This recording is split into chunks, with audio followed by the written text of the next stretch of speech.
Hey you guys, it's me Crystal, and today I want to talk about my top 7 most favorite reads of 2020. So let's just get started and kicking off this list. At number 7, I have My Boyfriend is a Bear. This is by Pamela Ribon and illustrated by Kate Ferris. And this is a graphic novel about a woman who's in a relationship with an actual bear. No, he is not an animagus. No, he is not a man that was turned into a bear. He is an actual, literal bear. And Amazon recommended this book for me, and I'm like, have you lost your mind? What is this?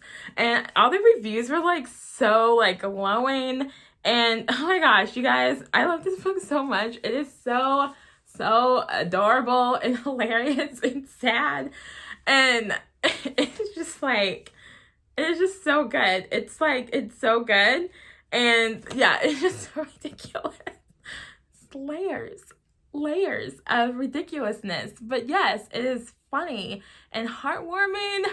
And yeah, so she talks about like the difficulties of being in a relationship with a literal bear, and also like how her friends and family reacts to her having a bear, and surprise some of them are not very supportive. They like worry about her safety and stuff. It's really funny.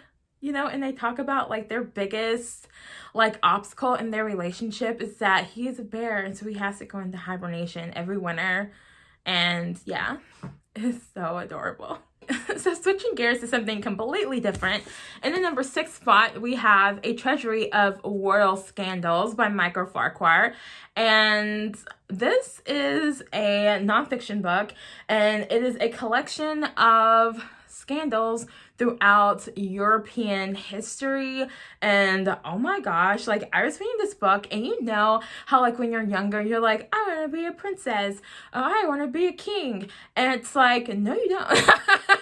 If you were royalty, your life is terrible. And on my blog after I finished this book, I was like, being a peasant is where it's at. Like I have never been so more thankful to be a regular person. Not only are you used as a tool, especially if you're a woman, but the boys also didn't have very much freedom. They were still told they had to do this, they had to do that. And it's just like, you didn't get to pick who you married, and if you did, it was usually your cousin. And then then you get all these gross diseases from like having babies with your cousins.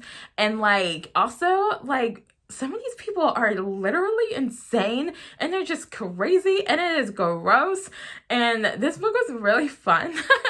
And also, I forgot to mention, both this book and this book, they were both 5-star reads for me. So yeah, I thought this was really interesting. And yeah. So next at number 5 is the only 4-star read on this list, and that is The Ballad of Songbirds and Snakes by Suzanne Collins. And if you don't know, this is a prequel to The Hunger Games, and this is told from President Snow's point of view, and it's the 10th annual Hunger Games. So it is, I think, 59 years before the Hunger Games that Katniss is in the first book in the trilogy. And oh my gosh, so whether or not you like this book is going to hinge largely on your ability to sympathize with Snow. So I haven't read the Hunger Games trilogy. I think it's been like 8 or 9 years.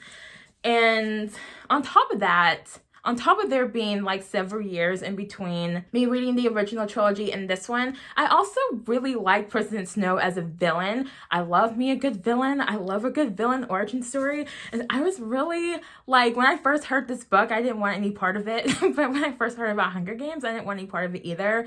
I thought it just sounded disgusting. And then I read it and I was like, oh, I like this. So my sister read this book first and then told me that I would like it, and that she thinks that I would like President Snow because I like villains, and she was totally right. So I actually did really like Snow. I did sympathize with him as well. Like I just really felt his desperation. Like Suzanne Collins is such an amazing writer, and her writing is just so good. And I was just like, I feel what he feels, and I was just so into it. So One thing I thought was really interesting about this book was like the very humble origins of the Hunger Games. And so this being the 10th annual Hunger Games, it is not, you know, the crazy spectacle that it is when Katniss goes. There's no crazy costumes. There's none of that. They don't have all this ridiculousness going on. And so this year, President Snow is being a mentor to one of the tributes, and they're trying to do this as a way to like boost viewership and like boost engagement. And so like in the Capitol, because like people in the Capitol, they don't really watch it because they think it's disgusting, because it is, but like you can see how the people in the Capitol go from kind of like, I don't want to watch this, to like being super engaged and even betting on the Hunger Games. And so I thought like that was like really, really interesting. But the reason why I knocked this down a star is because this is told in 3 parts.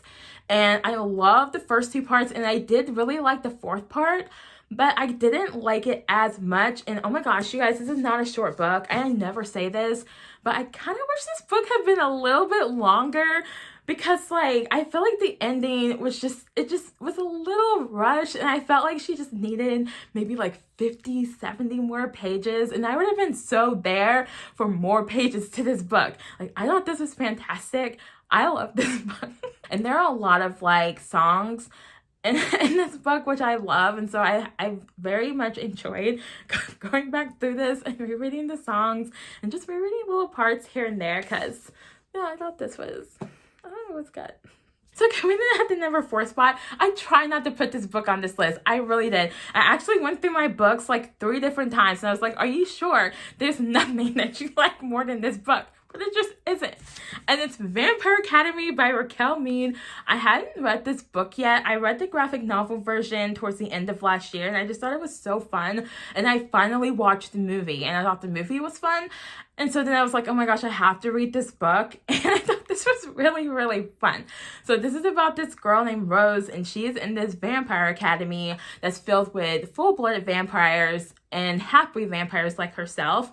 And it's so fun. It's action-packed, and it was maybe a little inappropriate or a lot inappropriate, but I like that in a book. I like books that like aren't afraid to like be a little inappropriate and like just be different and just like be fun and just like be whatever. And it was just a lot of fun. And Rose is like so hilarious. So like, because she's like training to be like a guardian to her best friend Valissa, she's like she's like really hostile, and I just thought it was hilarious. And I really want to read the rest of the books. Now, I read the graphic novel versions of books 2 and 3, and they don't have graphic novel versions for the rest of them. And oh my gosh, the end of Shadow Kiss, I'm just like, oh my gosh. Anyway, I really want to read the books. I want to read all of them. I do already know kind of what happens, but I'm very interested in seeing like how it plays out across the books. But yeah, I had to put this on this list because I just really, really enjoyed reading this book. So in the number 3 spot, surprise, surprise, is A Bunny by Mara Awad. And I just finished her debut novel, and I am convinced that Mara Awad is like some kind of literary genius. Like, she writes these books, and they just have all these layers, and then you have like your surface layer, and then you have like all these layers underneath. And like, the more I hear like people analyze this book, like the more I love it. Like, Alexandra Rosalind did like a dark academia reading vlog on her channel, and this was one of the books that she read for it, and she made these comparisons that like I didn't even think about, and I'm like, I didn't think I could love this book anymore, and now I love it even more. And it's just like, it's so good. But I really think Mona Awad is like my favorite like non-paranormal author. She's just like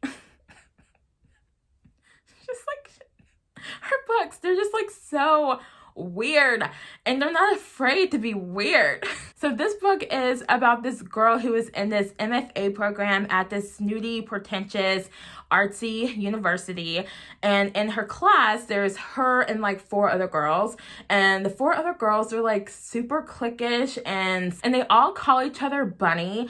And so she starts hanging out with them and doing these workshops, and I'm pretty sure they're drugging her at some point, but anyway.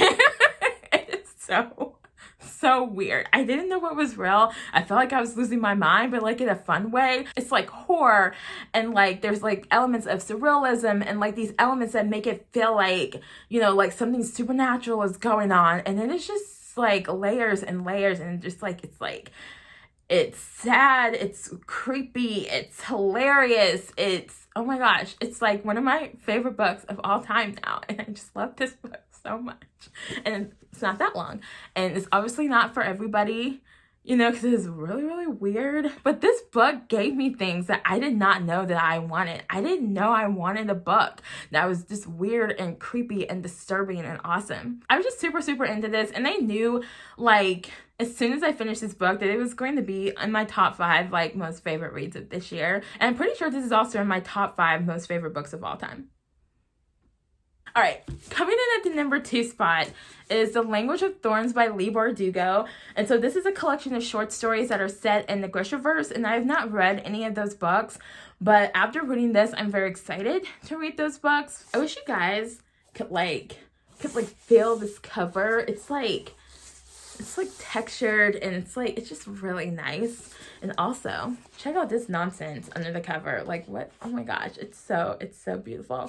So I'm gonna try to show you one of my favorite things about this book is how, like, as each story progresses, like, you know, the decoration gets like bigger and bigger, and I just thought that was a really awesome touch. Also, the stories flip back and forth between red ink and blue ink, and then the last story has red and blue ink, and that last story, oh my gosh, that last story, like, freaking killed me. It killed me. Like, I finished reading this book, and when I found out what was going on, I almost screamed, but I was at work, so I didn't. But I was like, oh my gosh, I'm crying. I've never been so upset. I'm like, I want an entire book from this person's point of view, and I want someone, like, oh my gosh, I felt so much. Also, like, I didn't love everything in this story. So I think my favorite stories were the last one, When Waters Sing Fire, and The Too Clever Fox. And there was only one story that I didn't love. I still liked it because I thought it was really atmospheric and really beautiful and kind of haunting. But when I was reading it, I was like, I don't really like this. But everything else I really liked. But The Too Clever Fox and When Waters Sing Fire, oh my gosh, those stories are like, they're like my favorite. They're like my favorite stories. And especially the last one, I don't want to talk about it. I can't talk about it. There's like mermaids, and oh my gosh, it killed me. It killed me. And I was like, oh, I felt violent. I felt violent. And I'm like, I want vengeance, and I'm not getting it because the book is over. And oh my gosh, I felt so much. But anyway.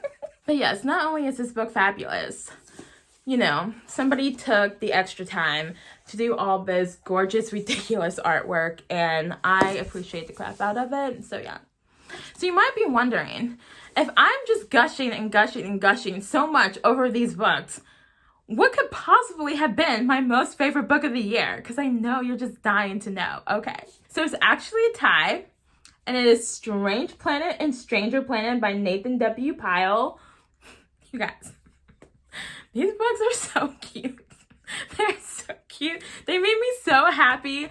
I just want to squeeze these little aliens until the little eyes pop out, and they were so adorable. So basically what's going on is you have these aliens, and they're like, you know, doing human things but describing it in their own little cute alien way. And so this is actually one of my favorite panels, and it's like, whoa, Alex, you look damaged. And you know, the little alien, like, he's been burnt by the sun, and then he's talking to his friend, and he says that he feels more attractive, and his friend's like, honestly, you are. I thought that was so funny.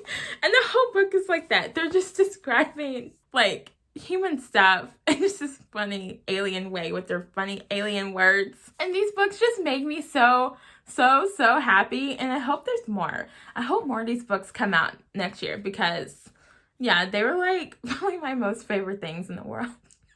So let me know if you've read any of these books or what your favorite books of 2020 were. And yeah, I'm getting really excited about the end of the year and next year. And so, you know, we might have some goal videos coming up soon. But yeah, I had a really good reading year, but it wasn't hard for me to pick like my top 7 favorite books of the year because some books, they just really stand out. And like I've read so many awesome books. Like I had a lot of 5-star reads this year, but these books were just books that just stood out like maybe just a little bit more than a couple other books, which I almost hate to say because even right now I'm still reading some really good books and I'm just like, competition is steep, you guys.